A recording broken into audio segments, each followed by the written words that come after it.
Like one simple one is, again, because I thought you just put in more effort and you get something as a result. So if you see somebody walking around that doesn't look like they maybe are putting in the effort, now I think to myself, maybe they just don't have the means and the awareness, and maybe they were dealing with something that they're dealing with something that I was dealing with, where you're like, I'm trying harder than you could even imagine. And so it's like giving me more sensitivity for people to, respect where they're at and just know that the body is a beautiful, magnificent, complex thing.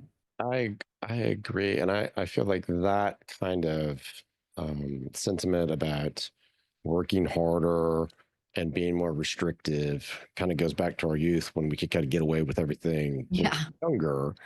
And then when we try to implement that as we're older, I'm 55 now, none of that's not happening.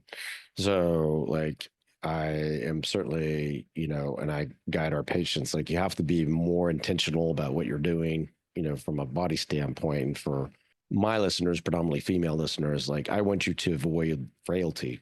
So, you have to avoid osteoporosis, osteopenia. You have to lift weights. You have to do things that preserve your muscle mass and help your bones, because that is the thing, for mortality we want, to avoid. So I'm glad, obviously, I knew you lifted weights from our other conversations, but I think that's what I want